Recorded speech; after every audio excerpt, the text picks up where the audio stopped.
दीड महिन्यात राज्यात आणि केंद्रात मोठे फेरबदल होणार। TV9 मराठीला दिल्लीतल्या सूत्रांची एक्सक्लुझिव्ह माहिती। फडणवीस आणि शिंदेंच्या दिल्ली वाऱ्या वाढल्यानं सूत्रांच्या माहितीला बळ। महायुतीमध्ये अर्थ खात्यावरून घमासान। राष्ट्रवादीला अर्थ खातं देण्यास शिवसेनेचा विरोध। शिंदेंनी शहांपुढे भूमिका मांडल्याची सूत्रांची माहिती। तर अर्थ खात्यासाठी दिल्लीमध्ये चर्चा करणार, मुख्यमंत्र्यांना भेटणार, तटकरेंची माहिती। भाजपला सध्या वेगळाच माज। सरकार आंदोलकांचा बळी घ्यायला निघालंय का? सोनम वांगचुक यांच्या उपोषणावरून राज ठाकरेंचा सवाल। नीट पेपरफुटी प्रकरणामध्ये शिक्षण मंत्र्यांच्या राजीनाम्यासाठी वांगचुक यांचं उपोषण सुरू।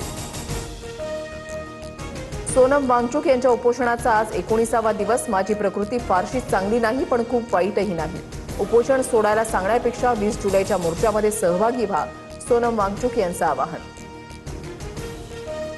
तटकरे पटेलांच्या फडणवीसांसोबतच्या भेटीवर सुनेत्रा पवार अनभिज्ञ। सूत्रांची माहिती। पार्थ पवारांनाही भेटीची कल्पना नव्हती। कोर कमिटीच्या बैठकीमध्ये तटकरेंनी भेटीचं कारण सांगितल्याची माहिती। आम्ही सुनेत्रा पवारांना सगळ्या गोष्टी सांगतो, पक्षामध्ये कुठलाही गैरसमज नाही। वर्षा बंगल्यावरील बैठकीवर सुनील तटकरेंचं स्पष्टीकरण।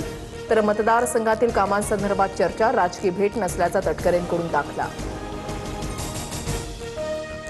श्रीकृष्ण मुस्लिम होते, 5 वेळा नमाज पठण करत होते। मौलाना जर्जिश अन्सारींचं वादग्रस्त वक्तव्य। कृष्णानं मुस्लिम धर्माचा प्रसार केल्याचाही दावा। हिंदू संघटना आक्रमक, मौलवीच्या अटकेची मागणी।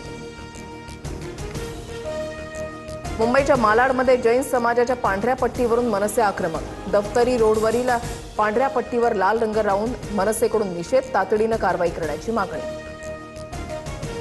कोल्हापुरात भाजप कार्यकर्त्यावर गोळीबार। खासगी सावकारीच्या वादातून गोळीबार झाल्याची माहिती। जखमी सूरज साखरेवर रुग्णालयामध्ये उपचार सुरू।